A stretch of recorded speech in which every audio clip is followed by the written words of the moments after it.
Hello everyone out there, this is Peter Harris. I hope you're all doing well today. I have a very controversial question for you, and that is, when do you refinance your commercial real estate?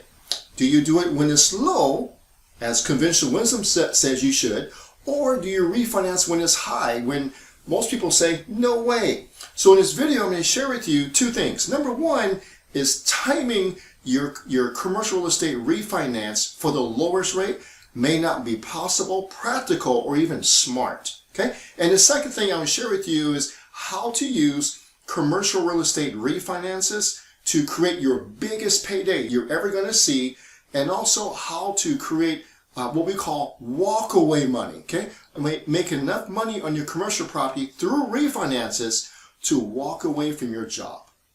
Let's get started. All right, let's get started right here. When you have a residential property, okay, it's a single family home, duplex, triplex, fourplex, up to 4 units, that's considered residential, okay? And anything that's 5 and greater or commercial property, that's considered commercial. Now, most residential investors, they typically like to just refinance when the rates are low, right? Makes sense, right? In commercial, it doesn't always work out that way, right? So we have 3 things to consider that's completely different from residential real estate, and this is why we love commercial real estate.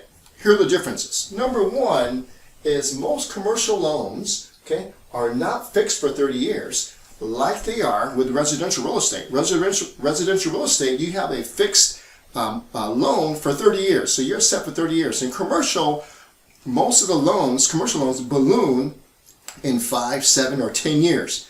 That means you're going to have to refinance in 5, 7, or 10 years or sell the property. So most times you don't have a choice. You're going to have to refinance or sell the property to pay this lender off. Okay, so that's consideration number one. Okay, whether the interest rates are low or high.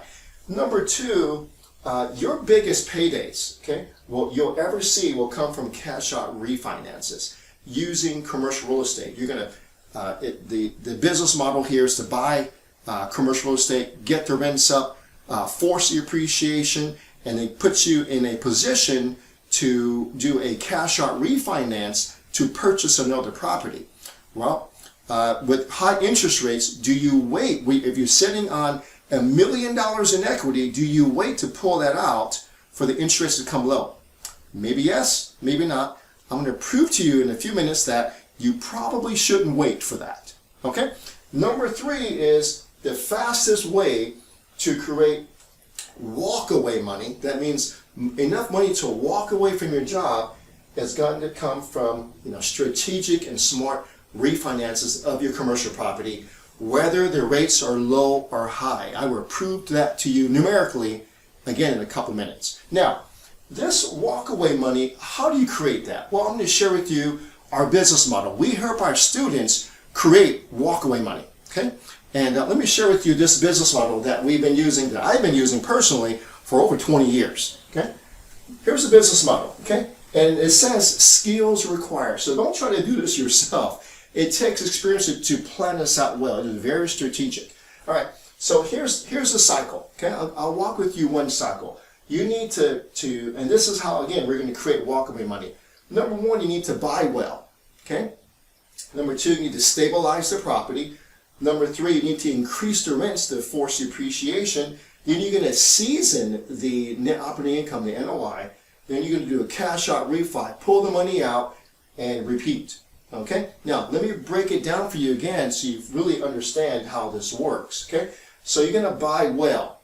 What? But if you want to stabilize, first you have to know how to buy well, okay? That's why I say skills are required, okay? After you stabilize, you're going to increase the rents, but how can you increase the rents if the property isn't stabilized? You see what I mean? You see where I'm going?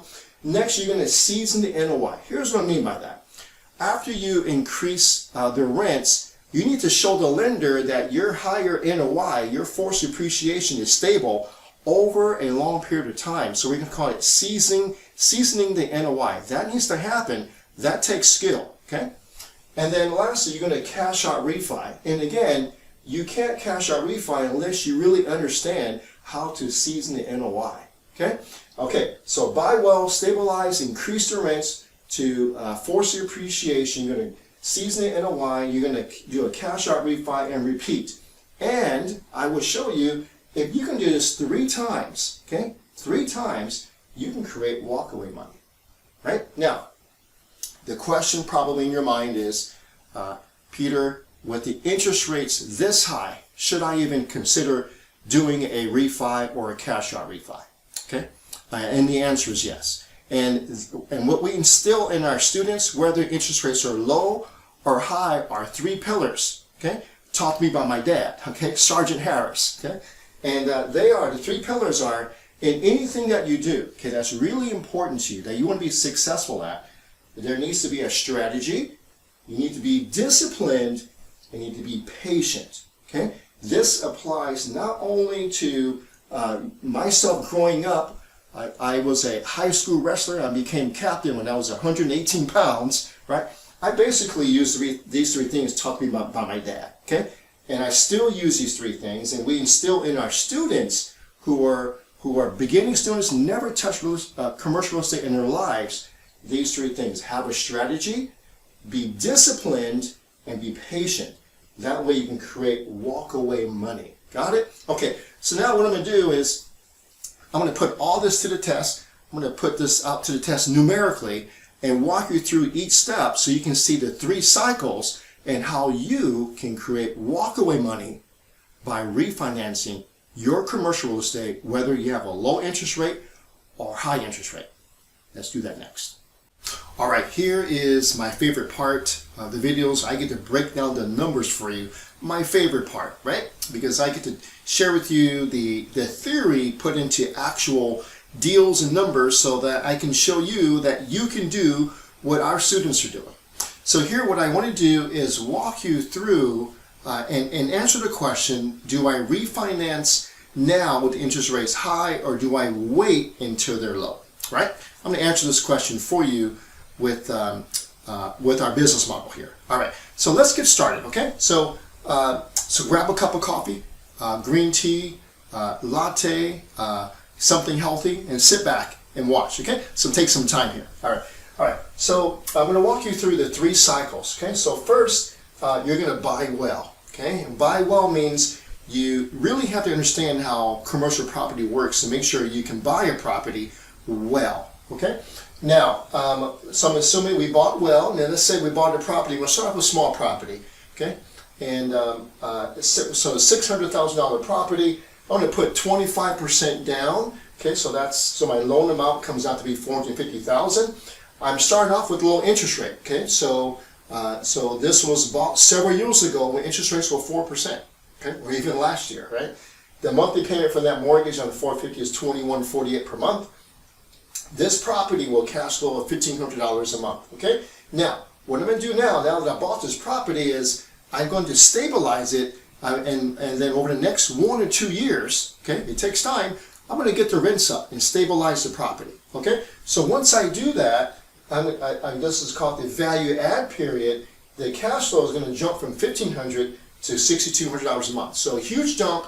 It took me money and time and skill to get to that level. Okay, this is what we teach our students to do. Okay, all right. So now that we have a higher cash flow. Now the higher cash flow and the higher NOI. Now the property has a new value. Same property now is worth $1 million. Okay, I'm going to refinance this property now because I have a whole bunch of equity. I bought it at $600,000. Now it's worth $1 million. I'm going to do a cash out refi. Lenders will allow you to do a 75% cash out refi. That means they'll give you a loan for 75% of the new value. 75% of $1 million is $750,000. That's my new loan. I'm paying a higher interest rate now. I'm paying 7%. Okay, boom, incredible. That's pretty high, right? But just for an example, okay. Now the monthly payments go to $49.90 per month. They were $21.48. Now they're $49.90. Will their property cash flow? Of course it would, because now I have higher rents now. Okay, but the cash flow drops now from 62 to 27 because I have a higher mortgage now. Right? Makes sense. Okay. So now because I have a new value, I'm going to do a cash out refi. So I'm going to pull out $300,000. Here's how that math works, real quick. Okay, so I got now the property's worth $1 million. I get a loan for $750. I have to pay off the $350. What's left over for my cash out refi is $300,000. Same as a single family home cash out refi. Okay, same math applied here. Okay, nothing special here. So I pulled out $300,000. What I'm going to do next is I'm going to roll it over. Remember, this $300,000 is tax free. Okay, so you can sit on it as long as you need to find the next deal. Okay, so take your time. Remember, discipline and patience. Okay, so $300,000. I'm going to buy another property. Buy property too. This is a second cycle. Okay, I'm going to buy it for $1 million. I'm putting down 25% basically. Okay, so I'm getting a loan for $750,000. Pay the high interest rate again. There's my monthly payment. Cash flow's $2,500. Now this property, I'm going to go into my value add mode again and renovate the kitchens, flooring, paint, get the rents up. It's going to take me 1 or 2 years. Okay, and now my cash flow goes from $2,500 to $6,500. So kind of like what I did over here, raising the cash flow.